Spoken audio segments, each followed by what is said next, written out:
मसीह में आप सबों को नमस्कार। धरती पर स्वर्ग दैनिक भक्ति में आपका स्वागत है।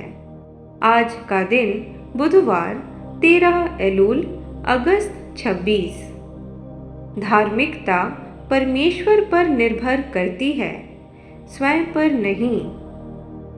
मत्ती अध्याय 21 वचन 28 से लेकर 30। परंतु तुम क्या सोचते हो? किसी मनुष्य के 2 पुत्र थे।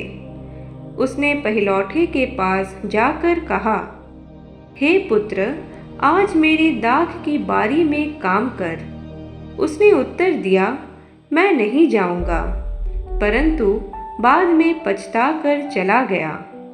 फिर उसने दूसरे के पास जाकर भी वैसा ही कहा, और उसने उत्तर दिया, हे स्वामी, मैं जाता हूं, पर नहीं गया। यह दृष्टांत धार्मिक नेताओं द्वारा राजा यीशु के अधिकार को अस्वीकार करने के जवाब में दिया गया था।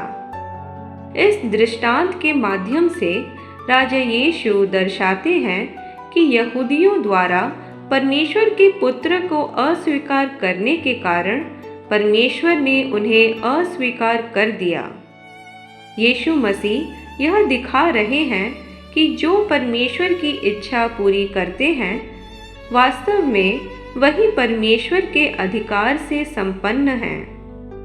इन धार्मिक नेताओं के पास इस दूसरे पुत्र की तरह भक्ति का रूप तो था, लेकिन वे परमेश्वर की इच्छा पूरी नहीं कर रहे थे।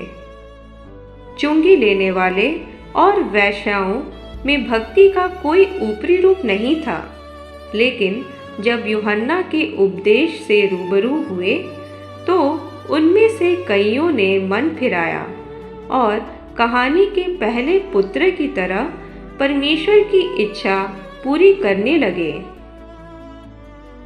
ये धार्मिक यहूदी जो मूसा की गद्दी पर बैठे थे, अपने कपट और कठोर हृदय के कारण पृथ्वी पर परमेश्वर के प्रतिनिधि होने के अयोग्य हो गए।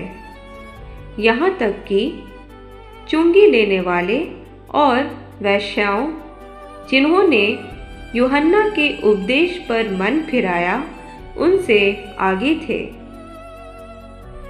धार्मिक लोगों के बीच आत्मधार्मिकता के पाप से अधिक बारंबार होने वाला कोई पाप नहीं है। अर्थात जब हृदय परमेश्वर से दूर हो, तब मुंह से प्रभु का आदर करना।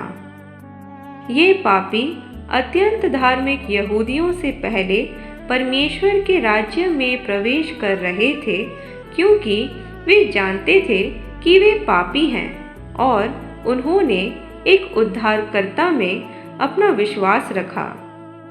धार्मिक आत्मधार्मिकता के बारे में सबसे घातक बातों में से एक यह धोखा है कि हम अपने अच्छे कर्मों के कारण बचाए जाएंगे। चाहे हम कितना भी अच्छा व्यवहार करें, हम स्वयं को नहीं बचा सकते। कौन ऐसा पापी होना चाहेगा जिसे नरक में भेजा गया हो? अब इस भविष्यवाणी की घोषणा को मेरे पीछे दोहराएं। मैं आज्ञा देता हूं और घोषणा करता हूं कि मैं आत्मधार्मिकता, कपट और मृत धर्म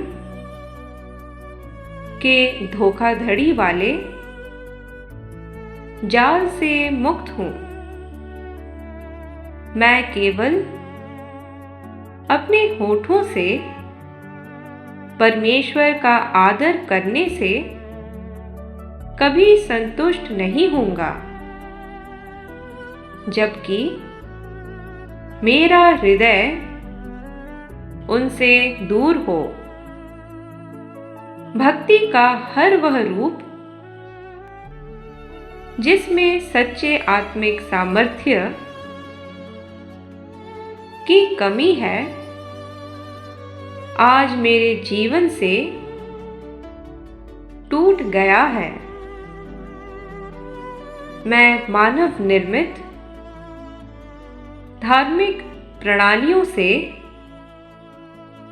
अयोग्य हूँ, लेकिन राजा यीशु के नाम में इस पृथ्वी पर परमेश्वर का सच्चा प्रतिनिधि बनने के लिए उनके द्वारा पूरी तरह से योग्य, चुना हुआ और नियुक्त हूँ। आमीन।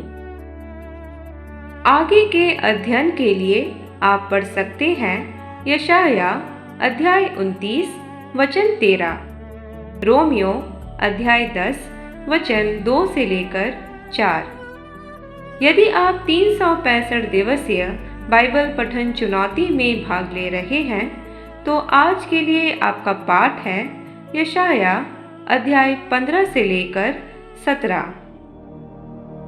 प्रिय संत, आप महिमामय प्रकाश में चमकने के लिए बनाए गए थे। अपने जीवन से परमेश्वर की महिमा को प्रज्वलित होने दें और परमेश्वर के संग एक बेहतरीन जीवन के निर्माण करने की प्रक्रिया का आनंद उठाएं।